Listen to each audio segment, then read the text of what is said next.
Rasmartan pumalag matapos sisihin sa muntik na pagkalunod ng bata sa kanyang resort. Hindi pinalagpas ng CEO at social media personality na si Rasmartan ang mga magulang ng batang muntikan ng malunod sa isa sa kanyang mga resort 2 linggo nang lumipas dahil sa tila panggigipit nito sa kanya para lamang makakuha ng pera. Sa Facebook post na ibinahagi ni Rasmar, tila hindi nito napigilan ang kanyang galit at pagkadismaya matapos siyang gipitin at takutin ng mga hindi niya pinangalanang tao matapos ang insidenteng nangyari sa kanyang resort.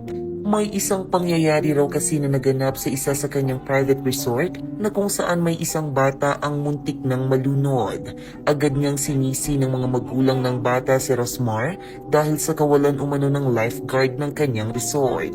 Ngunit depensa ni Rosmar na pribado ang kanyang resort at hindi ito para sa public. Kaya naman obligasyon umano ng mga parents o guardian na bantayan ang kanilang mga anak.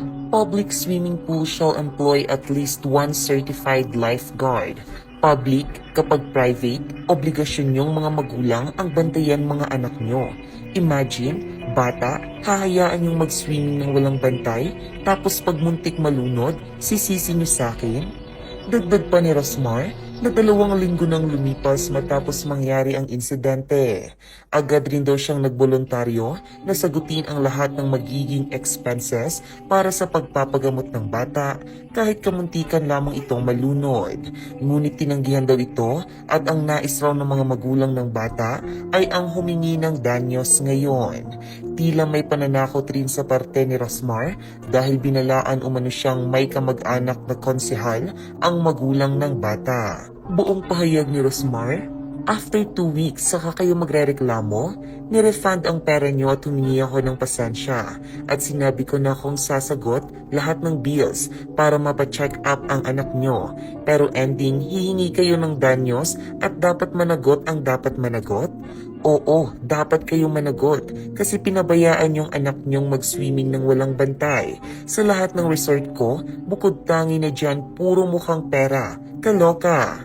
Tapos sasabihan pa ng konsehal na hingan daw ako ng danyos after 2 weeks na nangyari ang insidente. Sinabi ko nang sasagutin ko lahat ng bill na pang pa-check up sa anak nila. Papasamahan ko pa sa caretaker ko. Ako ang sasagot ng lahat pero ayaw nyo. Ano bang gusto nyo? Pera? Tapos mananakot pa kayo na kamag-anak niyong konsehal ng Magdalena na nagturo sa inyo na hut-hutan ako? Wala akong pake, kahit sino pa yung kamag-anak niyo. Humingi ako ng pasensya kahit di ko kasalanan dahil pabaya kayo. Kaloka.